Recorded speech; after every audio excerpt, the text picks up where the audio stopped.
ఈ మధ్య తెలుగు సినిమా పరిశ్రమలో ఎక్కడ చూసినా సరే కెమెరామెన్‌కి ఒక పేరు మాత్రం బాగా వినబడుతుంది. ఎందుకు వినబడుతుంది? ఏంటనుకుంటే చాలా మంది దగ్గర మాట్లాడాను ఆయన గురించి. చాలా మంచి విషయాలు చెప్పారు. సరే నేను మాట్లాడటం కాదు, మన ప్రేక్షకులందరికి కూడా ఆయన గురించి తెలియాలని చెప్పేసి మన టేబుల్ దగ్గరికి తీసుకొచ్చాను. మన టాక్ తెలుగు ప్రేక్షకులందరికీ పరిచయం చేస్తున్నాను. వెరీ టాలెంటెడ్, అంత మంచి కెమెరామెన్ నేను ఈ మధ్య కాలంలో వినలేదు. ఆయన పేరు కిషోర్ బోయడప్ గారు.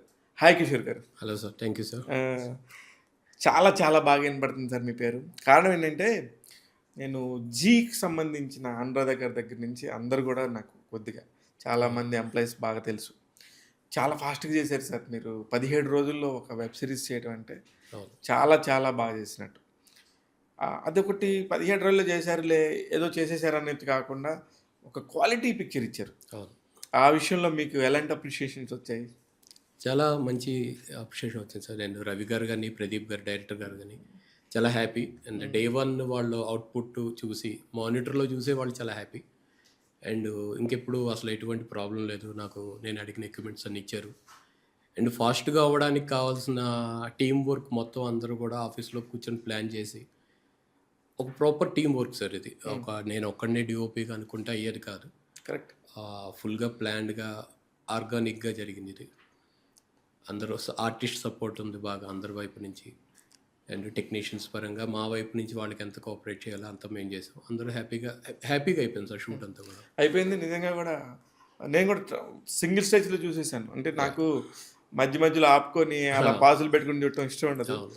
అనిపించింది. అంటే అమ్, ఓ అని అంతకుముందు నాకు ఆ డైరెక్టర్‌తో చాలా మంచి ప్రదీప్ వెబ్ గారు. సిరీస్ చేసిన వికట్ అనుభవం కవి. ఉంది. అవును. వికట్ కవి చాలా నచ్చింది నాకు.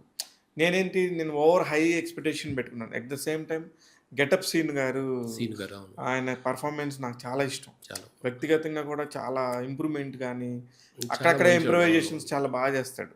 అది గాక నటుడుగా ఉండటానికి ఇష్టపడతారు. చాలామంది స్టార్స్ అవ్వాలనుకుంటారు కానీ, అతను నటుడుగా ఉండాలని ఇష్టపడతారు. మంచి ఆర్టిస్ట్ సార్. చాలా మంచి ఆర్టిస్ట్. వీళ్ళందరూ ఉన్నప్పుడు ఇంకా ఇంకొంచెం బావుండాలేమో అనిపిచ్చింది.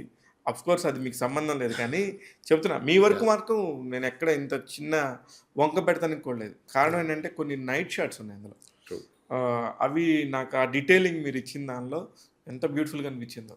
యాహ్! అండ్ నైట్స్ పర్టిక్యులర్‌గా నాకు నైట్స్ ఇష్టం సార్. ఎందుకంటే ఏది క్రియేట్ చేసినా అది మేము క్రియేట్ చేసింది అని ఫీల్ అవుతా. అవును. దాంట్లో ఉన్న ప్రతి మ్యాజిక్ డీఓపీ క్రియేట్ చేయాల్సిందే. Correct.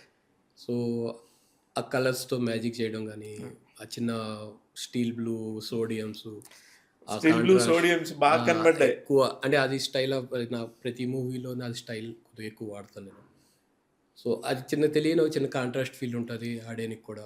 At the same time నేను గూడా ఇక్కడ మీ దగ్గర చెప్పుకోవచ్చేమో. నేను గూడా నాకు కొంచెం ఫోటోగ్రఫీ తెలుసు. అవును. అవును. ఆబ్వియస్‌గా నాకు కలర్స్ చేసినప్పుడు యాహ్! ఇది ఎలా చేసుంటారని ఒక క్యూరియాసిటీ ఉండింది. ట్రూ. మీరు చేసిన దానిలో మ్యాజిక్ ఎక్కడ కనిపించిందంటే ఏ ఫోటోగ్రాఫర్‌కైనా వాడు నిజంగా క్రియేటర్ అయితే నైట్ ఎఫెక్ట్‌లో తీసిన దాన్నే తన బేబీలాగా చెప్పుకుంటాడు. అవును. మీరు గూడా అట్లనే చెప్తున్నారు. యాహ్! అదెందుకంటే ఫస్ట్ ఎంట్రీ షాట్ నుంచి దగ్గర నుంచే ఆ అవును. నైట్ షాట్ ఉంటది.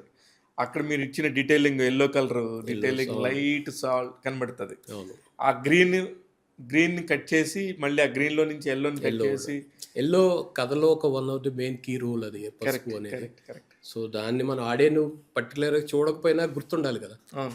తర్వాత థర్డ్ ఎపిసోడ్‌లో చెప్తాం మళ్ళీ దాని అవును. గురించి. మళ్ళీ మీ దగ్గర ఆ టాపిక్ థర్డ్ ఎపిసోడ్‌లో వస్తది. అప్పుడు వాళ్ళకి గుర్తుండాలి కదా! సరే.